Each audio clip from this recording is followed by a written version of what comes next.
பட்ஜெட்டில் தமிழ்நாட்டுக்கு அநீதியா? உண்மை நிலவரம் என்ன? மோடி அவர்கள் தலைமையில் தாக்கல் செய்யப்பட்ட பட்ஜெட்டுகளில் இந்த பட்ஜெட் தான் அதிக விமர்சனங்களை சந்தித்ததாக இருக்கும். நம்ம ஊர்ல தான் எக்கச்சக்க பொருளாதார புலிகள் இருக்காங்க போல. நிதி அமைச்சர் முழுவதுமாக பட்ஜெட்டை படித்து முடித்திருப்பதற்குள் ஒவ்வொரு வரி படிக்க படிக்க அப்படியே முகநூலில் ரன்னிங் கமெண்ட்ரி போல கருத்துக்களை எழுதி தள்ளிட்டாங்க. ஒரு அரசாங்கம் ஆட்சி அமைத்து முதல் பட்ஜெட்டை தாக்கல் செய்கிறது என்றால் அதில் உப்புச்சப்பு இல்லை என்று சொல்வாங்க. இரண்டாவது பட்ஜெட் தாக்கல் செய்யும் போது அதில் ஏழை எளிய மக்களுக்கு எதுவுமே இல்லைன்னு சொல்வாங்க. மூன்றாவது பட்ஜெட் தாக்கல் செய்யும் போது நம்முடைய மாநிலங்களுக்கு எதுவும் செய்யல என்று சொல்வாங்க. நான்காவது ஐந்தாவது பட்ஜெட்டில் தேர்தலை மனதில் வைத்துக் கொண்டு வாக்குறுதிகளை அள்ளி வீசுறாங்க என்று குற்றம் சுமத்துவாங்க. இதுதான் எந்த கட்சி எதிர்கட்சியாக இருந்தாலும் ஸ்டாண்டர்ட் டெம்ப்ளேட்டாக இருக்கிறது. பாஜகவும் கடந்த 10 வருடங்களாக இந்த டெம்ப்ளேட் விமர்சனங்களை தான் சந்தித்துக் கொண்டிருக்கையில் இந்த முறை பட்ஜெட் கடுமையான விமர்சனங்களையும் ஆதரவையும் ஒரு சேர சந்தித்திருக்கு. குறிப்பாக வருமான வரி தொடர்பாக இந்த பட்ஜெட் மிகப்பெரிய அளவில் அதிருப்தியை தான் சந்தித்துக் கொண்டிருக்கிறது என்று சொல்லணும். சம்பாதித்தால் வரி, சம்பாதித்த வரி போக மிச்ச பணத்தில் செலவு செய்வதற்கெல்லாம் வரி. சரி,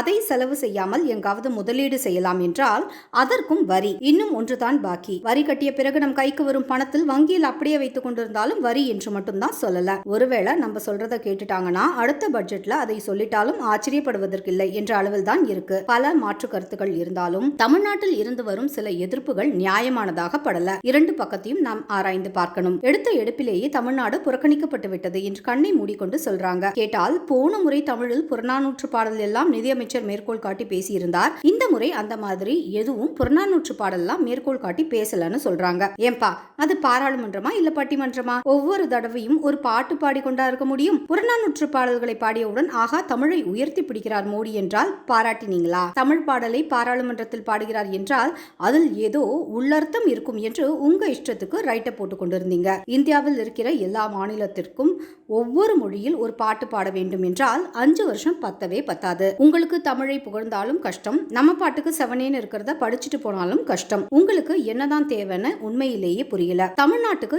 எத்தனை 1000 கோடி ரூபாய் நிதி கொடுக்கிறோம் என்று பகிரங்கமாக ஒரு நம்பரை அறிவிக்க வேண்டும் என்று எதிர்பார்க்கிறீங்களா? அது மிகவும் முட்டாள்தனமாக இருக்கும் என்பது இவர்களுக்கு புரியலையா? பல திட்டங்களுக்கான நிதியை அறிவிக்கிறாங்க.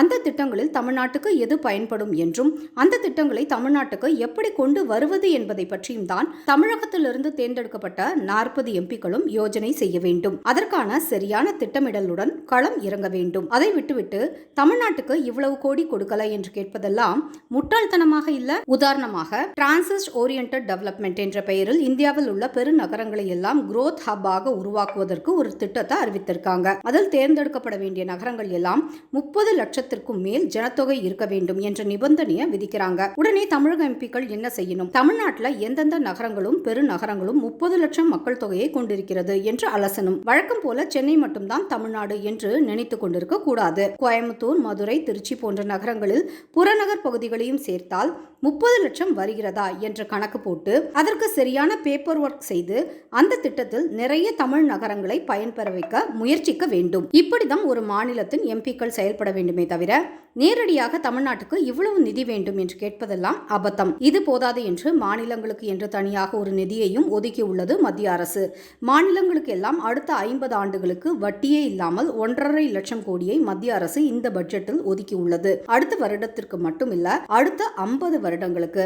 மாநிலங்களுக்கு நிதி பகிர்ந்து அளிக்கும் பினான்ஸ் கமிஷன் கூட இந்த பரிந்துரையை செய்யல. இந்த நிதியை எப்படி சரியாக பயன்படுத்திக் கொள்ள வேண்டும் என்பதில்தான் தமிழக அரசின், தமிழக எம்பிக்களின் சாமர்த்தியமே அடங்கியிருக்கு. 4000 கோடிக்கு வெள்ளத்திறப்பு நடவடிக்கைகள் செய்தது போல இல்லாமல் இந்த நிதிகளை திறம்பட பயன்படுத்தினாலே போதும். பார்ப்போம் அடுத்தது தமிழக பட்ஜெட் எப்படி தாக்கல் செய்யப்படுகிறது என்று.